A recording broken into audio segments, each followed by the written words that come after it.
Abala pa rin si Philippine National Police o PNP Chief Police General Romel Francisco Marbil sa kanyang trabaho ngayong huling araw na lamang bago yung kanyang tuluyang pagbaba sa pwesto at pagre-retiro sa Hunyo 2. Yan po'y araw ng Lunes. Kanina nga lang pinasinayaan ng PNP Chief yung pong tatlong mahalagang lugar sa Campo Crame. Ito po yung PNP Museum, yung Women and Children Center, at yung bagong lobby ng PNP Headquarters. At doon kanyang sinabi na labis-labis sa kanyang pasasalamat at sa katunayan excited na nga siya sa pagre-retiro sapagkat nais na naman makabawi sa kanyang pamilya. Gayunpaman, nang tanungin siya, ano po bang legacy ang iiwan ninyo, General Sir? Sabi niya, wala akong iiwan legacy. Ang gusto ko nagpapatuloy, sabi niya Ang gusto niya nagpapatuloy yung mga magagandang accomplishment, yung mga napagtagumpayan ng PNP na ipagpapatuloy yan. Pangungunahan nga po ni Pangulong Ferdinand R. Marcos Jr. ang turnover ceremony sa at gain din ang retirement ceremony po ni General Marbil at ang assumption of office ng ika-31 chief ng Philippine National Police. Sa araw na yon tatawagin na siyang Police General Nicolas Torre III. Sabi ni General Marbil kanina, ano po bang doon sa tanong na ano bang gagawin ng isang citizen Marbil kaming June 3, kasi June 2 yung turnover, so June 3 citizen Marbil na siya. Kanyang babawi daw siya sa kanyang pamilya. Pero kaya pa man ay pinagtanggulo at dinipensa po ni General Marbil si Pangulong Marcos doon sa ilan sa mga pumupuna sa kanya na bakit daw si General Torre, marami daw nagagalit dyan. Sabi ni General Marbil, may nakita ang Pangulo may nakita ang Pangulo doon sa kanya. At lahat naman ng mga general ng PNP magagaling, maayos, kayang mamuno.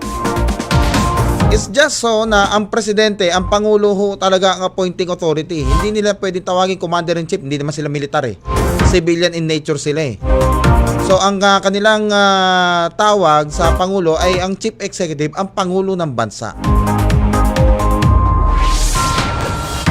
Dahil meron ng ilang mga mga kritiko na nagsasabi na yung pagkakatalaga daw kay Torre ay political accommodation o reward dahil dun sa mga alam niyo na, mga naaresto niya ng mga nakaraan ng mga malalaking tao.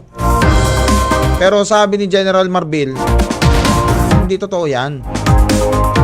Bumase ang Pangulo sa criteria ng kung anong katangian ng Chief PNP ang gusto niya. At sumakto doon si General Torre.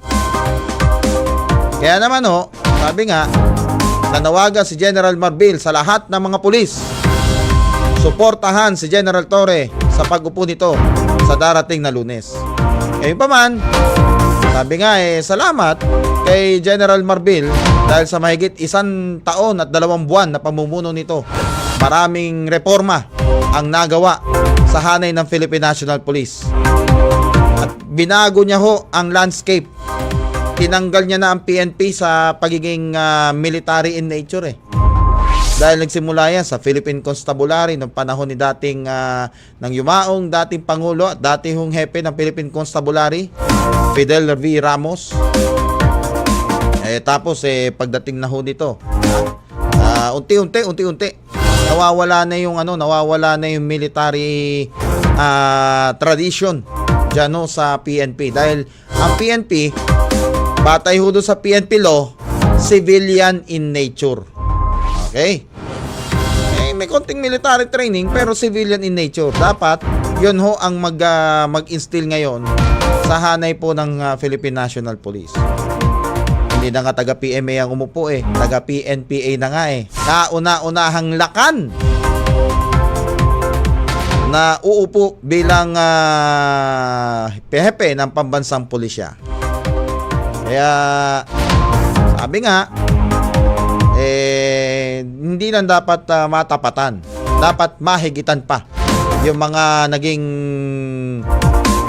mga naitaguyod ni General Marbil dyan sa PNP. General Marbil, saludo ang sambayan ng Pilipino sa iyong malinis na adikain, dapat na serbisyo. At sabi nga dalisay na paglilingkod sa bayan. Mark